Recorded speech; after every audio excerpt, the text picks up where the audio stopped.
I just want to show the process of sleeving. Actually, I'm not going to show the process, but I'm going to give you a quick tutorial on what you would do if you're going to sleeve these, because I don't need to sleeve them. But on them 302 heads I sleeved the pushrod holes, and they were not a nominal dimension. They were, let's see what that is, roughly 665. I don't know what that is. I got a chart.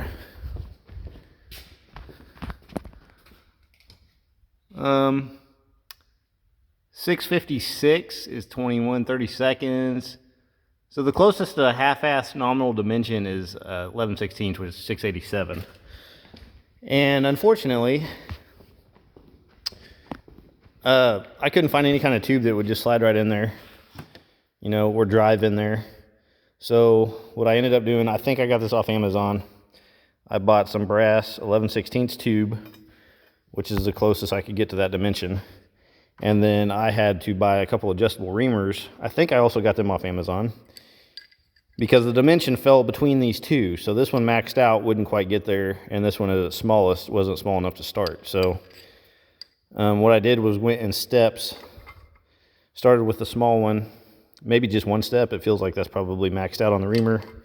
That was probably enough for the step. I just ran that through with a drill, real slow RPM.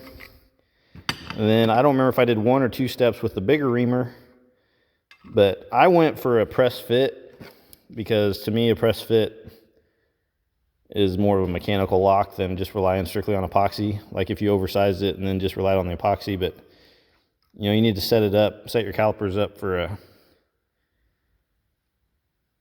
what's that, 91.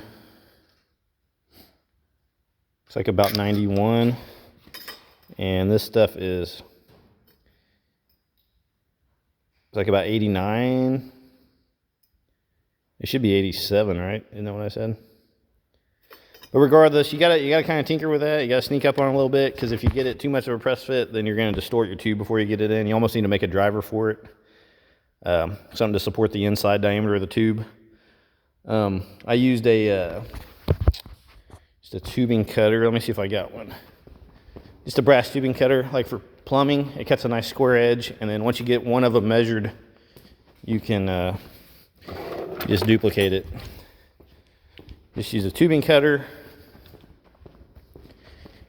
And then I believe I took calipers and then just measured down to the bottom of the tube with my calipers. And whatever that was is what I made the pushrod tube. It's all right to be a little bit long, and then if it is, you can kind of swell it on the ends again and trap it. But I cut all my sleeves, like I said, tubed them, and then on your first ones where you're kind of going to get your reamer set, and then I think I just kind of counted flats or turns, or I can't remember if I did that in 2 steps or if I had to do it in 3, but regardless, it takes a little patience and a little bit of measuring. And then I put aviation gasket sealer on the tube just to seal any impurities. But like I said, I pounded them in there pretty good. The first one or two I had too tight, and I was distorting the tube, so I ruined a few tubes getting my reamer set right. But by the time I was done, they were going right in, and like I say, I trust that a little more than epoxy. So I just want to do a quick rundown of what it takes. If you get lucky with a head that you can just buy like a 1/2-inch tube or a 3/4-inch tube that'll just go right in there, then that's cool. But on these particular ones, like I said, I had to use a reamer and size it, and then, like I say, go up to the second reamer, size it again, and maybe in 2 or 3 steps. And it took a little bit of time, but it wasn't that bad. But after you do a couple, you'll have an idea. Just make sure you don't blow through it and oversize them right off the bat, because you can't put that metal back. So